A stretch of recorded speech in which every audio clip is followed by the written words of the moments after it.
आपने खरीदना नया मॉनिटर, बजट है 10,000 रुपए का। दुकान वाले ने आपको एक ही मॉनिटर बता दिया 10,000 रुपए के अंदर जो आपको मिलेगा उस पे गेमिंग भी होगी, एडिटिंग भी होगी, बाकी सब कुछ भी हो जाएगा एंड तुम ले भी आते हो। फिर कुछ दिन यूज करने के बाद पता चलता है कि भाई इस पे ये दिक्कत है, इस पे ये चीज नहीं हो पाएगी। तो आज की इस वीडियो के अंदर सारी कंफ्यूजन खत्म होने वाली है।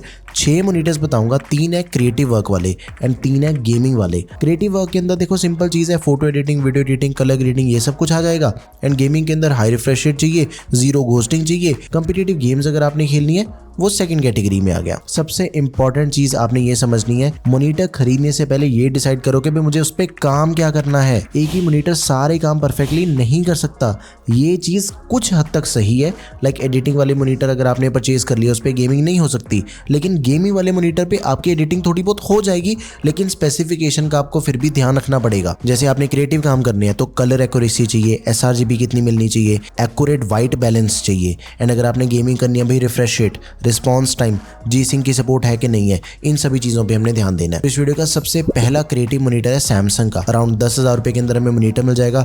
डिस्काउंट के अंदर परचेज करें 9500 रुपीज के अंदर हमें मॉनिटर मिल जाता है। 27 इंचेस का काफी बड़ा डिस्प्ले साइज हमें इसके अंदर मिल जाएगा एंड 100% sRGB है। कलर्स एक्यूरेट दिखते हैं। इंस्टाग्राम रील एडिट कर रहे हो, यूट्यूब थंबनेल बना रहे हो, जो भी आपकी स्क्रीन पे दिख रहा है वो एकदम ही रियल कलर्स होंगे, ओवर सैचुरेटेड कुछ भी नहीं है इसके अंदर। एंड जब आपने 27 इंचेस के डिस्प्ले पे प्रीमियर प्रो, DaVinci Resolve खोलोगे ना भाई, टाइमलाइन एकदम बड़ी बड़ी दिखती है, ट्रैक्स अलग अलग एकदम ही क्लियरली दिखते हैं। जूम इन जूम आउट करने पे पता चलेगा आपको बढ़िया मॉनिटर पे काम कर रहे हो। एंड वही अगर आपने छोटी स्क्रीन के अंदर मॉनिटर परचेज कर लिया फिर भाई वेट करते रह जाओगे कि भाई मैं कैसे डुअल मॉनिटर सेटअप पे इसको लेके जाऊं। एंड इसके अंदर आई सेवर मोड दिया गया है। रात को अगर आपने 2 से 3 घंटे लगातार काम करना है, आंखें थक जाती हैं, ऐसा कुछ नहीं होगा, आई सेवर मोड को ऑन करके काम कर लेना। एंड भाई इस वीडियो की स्क्रिप्टिंग भी मैंने सैमसंग के इसी मॉनिटर पे करी है। हालांकि मेरे पास 24 इंचेस वाला मॉडल है, लेकिन मैं आपको रिकमेंड करूंगा 27 इंचेस वाला। 120 हर्ट्ज का रिफ्रेश रेट है। इसका सबसे बड़ा फायदा है कॉम्पिटिटिव गेम्स अगर आपने खेलनी है कभी कभी तो उसके अंदर कोई दिक्कत नहीं है, गेमिंग भी आप इस पे स्मूथली कर सकते हो। 5 मिलीसेकंड रिस्पॉन्स टाइम है।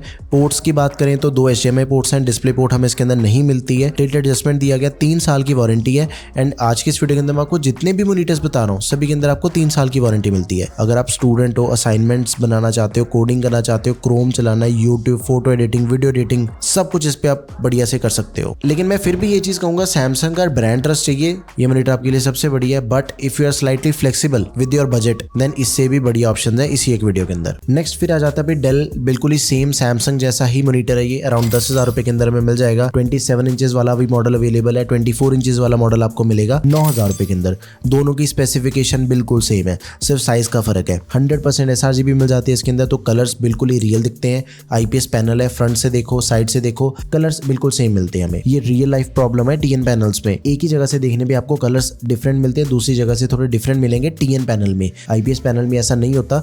तो अगर आपने कलर रिलेटेड काम करने, IPS पैनल सबसे बेस्ट रहेगा। HDMI पोर्ट्स है इसमें, डिस्प्ले पोर्ट नहीं मिलती, लेकिन ये कोई नेगेटिव चीज नहीं है, बिकॉज जो डिस्प्ले पोर्ट है that is used for gaming, because उसकी HDMI से ज्यादा बढ़िया परफॉर्मेंस मिल जाती है, बैंडविड्थ ज्यादा होती है, बट वो चीज आपकी गेमिंग के अंदर काम आएगी। एडिटिंग के अंदर इतना कोई फर्क ही नहीं पड़ता उससे। कोडिंग करनी है, सारे क्रिएटिविटी वाले टास्क करनी है ना, वो सारे इस पे बड़े आराम से हो जाते हैं। 3 साल की वारंटी मिल जाती है। अगर आप फ्रीलांसर हो, कैनवा पे डिजाइनिंग करते हो, फोटोशॉप चलाना चाहते हो, 100% sRGB का सिंपल सा मतलब है कलर्स स्क्रीन पे जो दिखेंगे वो आपको एग्जैक्टली सेम एक्सपोर्ट कलर होगा। वो दूसरे मॉनिटर्स के अंदर क्या चीज होती है, कलर स्लाइटली ऑफ हो जाते हैं, क्लाइंट को अलग दिखता है, तुम स्क्रीन पे अलग देखते हो, जो फाइनल रेंडर फाइल होती है उसके अंदर थोड़ा डिफरेंस होता है। तो आप इसे बिल्कुल बिंदास होकर परचेज करो। 5 मिलीसेकंड का रिस्पॉन्स टाइम है, 100 हर्ट्ज का रिफ्रेश रेट, हाइट एडजस्टमेंट नहीं मिलता, ये सिर्फ टिल्ट एडजस्टमेंट के साथ में मिलता है। एंड इसके अंदर में इनबिल्ट स्पीकर्स भी नहीं मिलते। Now last monitor of this category is BenQ का। ये भाई ब्रांड मॉनिटर्स के अंदर सबसे बेस्ट है। मैंने बेसिक से लेके प्रीमियम 4K मॉनिटर भी चला के देख लिए BenQ के, एक्सपीरियंस एकदम ही खतरनाक है। 10,500 रुपए तक आपको मिल जाएगा। एक चीज पे ध्यान दो, डेल एंड सैमसंग पे हमें आईसीवेयर मोड मिल जाता है, लेकिन इसके अंदर BenQ के अंदर hardware level low blue light filter है, मतलब सॉफ्टवेयर से नहीं,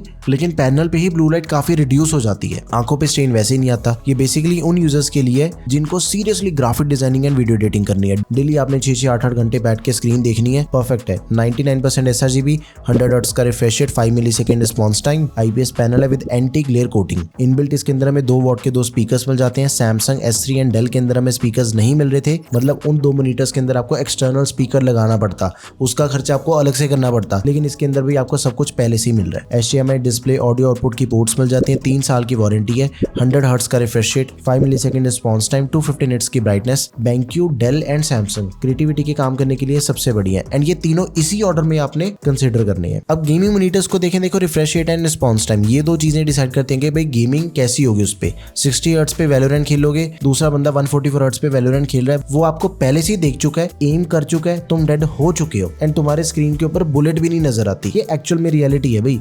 3 मॉनिटर्स आपको बताऊंगा, ऐसी दिक्कत आपको बिल्कुल नहीं मिलेगी। एसर के मॉनिटर्स की 2 सीरीज आती हैं, Acer predator and Acer nitro. Nitro basic range वाले मॉनिटर है, बेटर है कि आप प्रेडेटर वाला ही परचेज करो। ये जो एसर का प्रेडेटर सीरीज का 25 इंचेस वाला फुल एचडी आईपीएस डिस्प्ले वाला मॉनिटर है, बेजल-लेस डिजाइन, वैलोरेंट खेलो, CS2 खेलो, एपेक्स लेजेंड खेलो, 320 हर्ट्ज पे खेलना मतलब भाई एनिमीज आपको स्लो मोशन में भी दिख जाएंगे। लिटरली कॉम्पिटिटिव गेमिंग के लिए सबसे बेस्ट ऑप्शन है ये। प्राइस अराउंड 13,000 रुपए रहता है, पूरी तरह से जस्टिफाई कर रहा है अपने प्राइस को।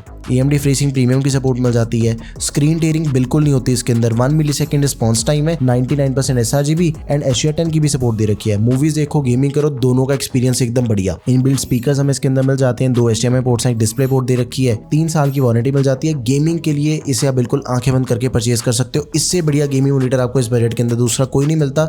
चाहे आप वीडियो को यहीं पे बंद करके इससे जाके परचेज कर लो, लिंक आपको प्रोडक्ट टैब में मिल जाएगा। लेकिन अगर आपने और ऑप्शंस देखने हैं तो LG का अल्ट्रा गेयर गेमिंग मॉनिटर है, 11,500 रुपए के अंदर में मिल जाता है। ये LG ब्रांड का सबसे बढ़िया मॉनिटर है इस रेंज का। 24 इंचेस का full HD IPS display, gaming वाला हिसाब किताब एकदम ही बेजल लेस डिजाइन, 180 हर्ट्ज का refresh rate, 1 millisecond response time, AMD FreeSync, NVIDIA G-Sync compatible, 300 nits की ब्राइटनेस। मतलब थोड़ा रूम अगर आपका ब्राइट भी है फिर भी आपको गेमिंग करते हुए कोई दिक्कत नहीं मिलेगी। जो मर्जी गेमिंग करो इस पे भी आप 180 हर्ट्ज पे एकदम ही स्मूथ गेमिंग परफॉर्मेंस मिल जाती है। बट ऑब्वियसली जो इससे पहले हमने 320 हर्ट्ज वाला देखो वो परफॉर्मेंस नहीं मिलेगी हमें इसके अंदर। वैसे इन जनरल AAA टाइटल वाली सारी गेम्स चल जाती हैं, cyberpunk, Elder ring, God of war, Overwatch 2, Valorant, CS2, apex legend, जो मर्जी खेलो आप। कंसोल गेमिंग भी आप इस पे कर सकते हो, PS5, Xbox सीरीज, HDMI से कनेक्ट करो, 144 हर्ट्ज तक सपोर्ट मिलेगी।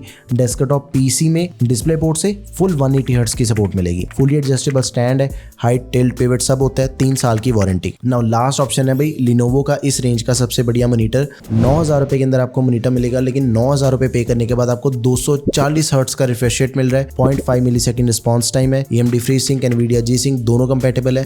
दोनों की सपोर्ट के साथ ही डिस्प्ले पोर्ट दे रखी है, HDMI 2.1 की 2 पोर्ट्स मिल जाती हैं, 99% sRGB एंड 300 निट्स की ब्राइटनेस हमें इसके अंदर मिल जाती है। 3 साल की वारंटी, इनबिल्ट स्पीकर्स हमें इसके अंदर नहीं मिलते, तो 9,000 रुपए के अकॉर्डिंग ये भी टोटली वर्थ इट है। भाई आप वीडियो को पॉज कर दो एंड सिर्फ इस ग्राफ के ऊपर फोकस करो। गेमिंग और क्रिएटिविटी वाले अगर आपने काम करने हैं तो भाई BenQ बाय करो। एडिटिंग के लिए 27 इंचेस वाला ही मॉनिटर परचेज करना है एंड गेमिंग के लिए Acer एंड Lenovo, इन दोनों में से आप किसी को भी परचेज कर लो। कमेंट करके बताओ कि आपको इनमें से कौन सा मॉनिटर बढ़िया लगा।